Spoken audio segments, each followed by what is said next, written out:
दोस्तों, पूरे साल हम लोग अलग-अलग मौसम देखते हैं। कुछ महीनों में बहुत ज़्यादा गर्मी होती है, कुछ महीनों में बहुत कड़ाके की ठंड होती है, तो कुछ महीनों में ना ज़्यादा ठंडी होती है, ना ज़्यादा गर्मी होती है। क्या आप जानते हो कि ये अलग-अलग मौसम क्यों होते हैं?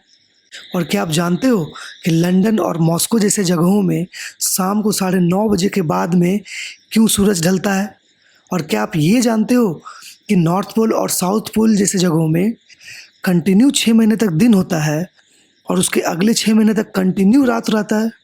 नमस्कार दोस्तों, आप देख रहे हैं ज्ञान स्ट्रीट और आज के इस वीडियो में आपको मिलेंगे इन्हीं सारे सवालों के जवाब। तो बने रहिए इस वीडियो में हमारे साथ।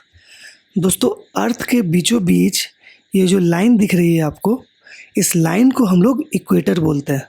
अब ये लाइन असली में कहीं अर्थ पर खींची हुई नहीं है, ये एक काल्पनिक लाइन है।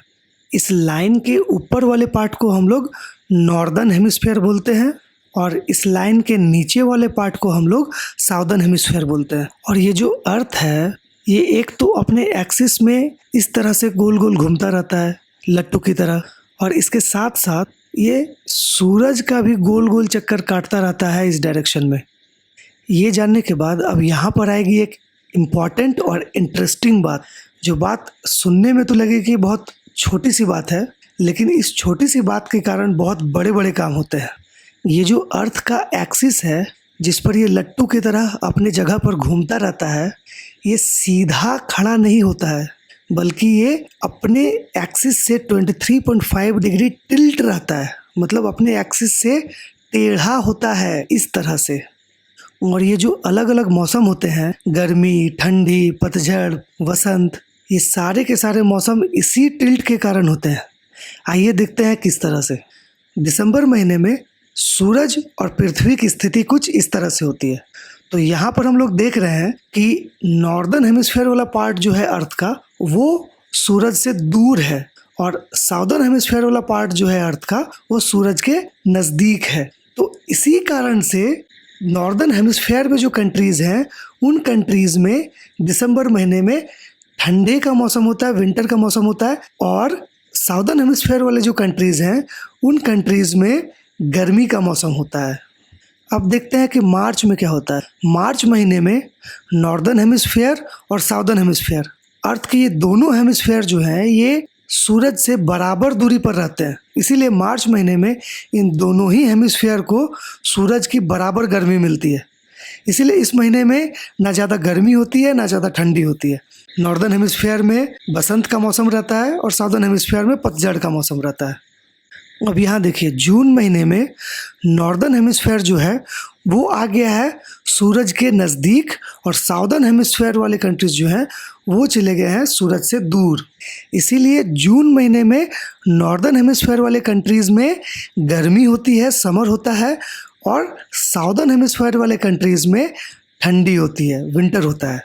उसी तरह से अब सितंबर महीने में भी अगर हम देखें, तो सितंबर महीने में भी नॉर्दर्न हेमिस्फीयर और साउदर्न हेमिस्फीयर, ये दोनों ही जो हैं वो सूरज से बराबर दूरी पर रहते हैं। इसीलिए दोनों ही जगह पर ना ज़्यादा ठंडी होगी और ना ज़्यादा गर्मी होगी। तो सितंबर में नॉर्दर्न हेमिस्फीयर में पतझड़ होता है और साउदर्न हेमिस्फीयर में वसंत होता है। अब ये तो हुई बात ऐसे कंट्रीज़ के मौसम की जो कि इक्वेटर के नॉर्थ में है या इक्वेटर के साउथ में है। लेकिन उन कंट्रीज़ में कैसा मौसम रहता है जो कि इक्वेटर पर है? तो दोस्तों, जो कंट्रीज़ इक्वेटर पर है, उन कंट्रीज़ में पूरे साल भर सूरज की एक जैसी रोशनी पड़ती है, और इसी कारण से उन कंट्रीज़ में पूरे साल भर एक जैसा ही मौसम रहता है। तो इस तरह से हमने अभी देखा कि अर्थ का जो एक्सिस ऑफ रोटेशन है, वो सीधा खड़ा नहीं है, बल्कि थोड़ा सा टिल्ट है, यानी कि टेढ़ा है। और इसी टिल्ट के कारण हमें यहाँ अलग अलग मौसम देखने को मिलते हैं। आइए अब देखते हैं कि अर्थ के इस टिल्ट का दिन और रात के बड़ा या छोटा होने पर किस तरह से असर पड़ता है। दोस्तों, हम लोग ये तो जानते हैं कि गर्मी के मौसम में दिन बड़ा होता है और रात छोटी होती है, और ठंडे के मौसम में दिन छोटा होता है और रात बड़ी होती है। आइए जानते हैं कि ये क्यों होता है, और साथ ही साथ ये भी जानते हैं कि कोई दिन ज़्यादा से ज़्यादा कितना ज़्यादा बड़ा हो सकता है, और उसी तरह से कोई रात ज़्यादा से ज़्यादा कितना बड़ा हो सकता है। तो मैंने यहाँ पे ये समझाने के लिए नॉर्दर्न हेमिस्फीयर के कुछ कंट्रीज़ का एग्जांपल लिया है। यही सेम चीज़ एप्लीकेबल होगा साउदर्न हेमिस्फीयर के कंट्रीज़ के लिए भी। अब क्योंकि नॉर्दर्न हेमिस्फेयर में जून महीने में समर होता है और दिसंबर महीने में विंटर होता है, इसीलिए हम लोग देखेंगे कि जून और दिसंबर में नॉर्दर्न हेमिस्फेयर के कंट्रीज़ में दिन और रात कैसे होते हैं। अब जैसा कि मैंने पहले ही बताया है कि इक्वेटर पर सूरज की किरणें पूरे साल भर सेम एंगल में पड़ती है, इसीलिए इक्वेटर पे कोई सीजन नहीं होता है और यही कारण है कि इक्वेटर पर पूरे साल भर 12 घंटे दिन और 12 घंटे रात रहती है। यही कारण है कि इक्वेडोर, जो कि इक्वेटर पर एक कंट्री है, वहाँ पर पूरे साल भर लगभग 12 घंटे दिन और 12 घंटे रात रहती है। लेकिन जैसे जैसे हम इक्वेटर से दूर जाएंगे वैसे वैसे ये रात और दिन का फासला बढ़ता ही चला जाएगा। अब इक्वेटर से थोड़ा ऊपर कन्याकुमारी है हमारे इंडिया में। वहाँ पर जून में 12.5 घंटा दिन रहता है गर्मी के टाइम में, और ठंडी के टाइम में दिसंबर में 11.5 घंटा दिन रहता है। वही अगर हम शिमला की बात करें, जो कि इंडिया में ऊपर में है, हिमाचल प्रदेश की राजधानी है, तो वहाँ पर जून में 14 घंटा 10 मिनट दिन रहता है और दिसंबर में 10 घंटा 8 मिनट दिन रहता है। तो यहाँ पर हम देख रहे हैं कि जैसे जैसे हम इक्वेटर से दूर जा रहे हैं वैसे वैसे समर और विंटर के बीच में डे लाइट का जो ड्यूरेशन है वो बढ़ते चला जा रहा है।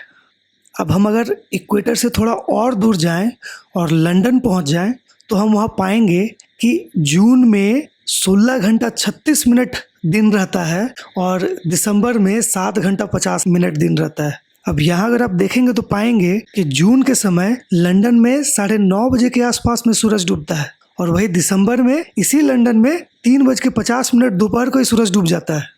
अब अगर हम थोड़ा और दूर इक्वेटर से जाएं और ग्रीनलैंड पहुंच जाएं तो वहां पाएंगे कि जून में 21 घंटे से ज़्यादा का दिन होता है और वही दिसंबर में 4 घंटे का ही मात्र दिन रहता है।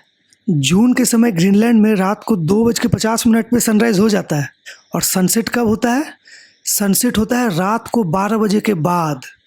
और अब अगर हम चलते चलते इक्वेटर से सबसे ज़्यादा दूर नॉर्थ पोल पर पहुंच जाएं तो भाई साहब वहाँ पर पूरे साल में केवल एक बार सनराइज़ होता है और एक बार सनसेट होता है। सनराइज़ होता है 21 मार्च को और अगले 6 महीने तक कंटिन्यू दिन रहता है और सीधे जाके सनसेट होता है 21 सितंबर को और 21 सितंबर से नेक्स्ट 6 महीने कंटिन्यू रात रहता है। तो दोस्तों देखा आपने, अर्थ के अपने एक्सिस पे टिल्ट होने के कारण कितनी सारी इंटरेस्टिंग चीज़ें होती हैं। थैंक यू दोस्तों। अगर आप इसी तरह के मज़ेदार चीज़ों के बारे में और भी जानना चाहते हैं तो सब्सक्राइब कीजिए हमारे ज्ञान स्ट्रीट चैनल को और बेल आइकन को दबाइए, जिससे कि जब भी मैं कोई नया वीडियो अपलोड करूं आपको यूट्यूब में उसकी नोटिफिकेशन मिल जाए।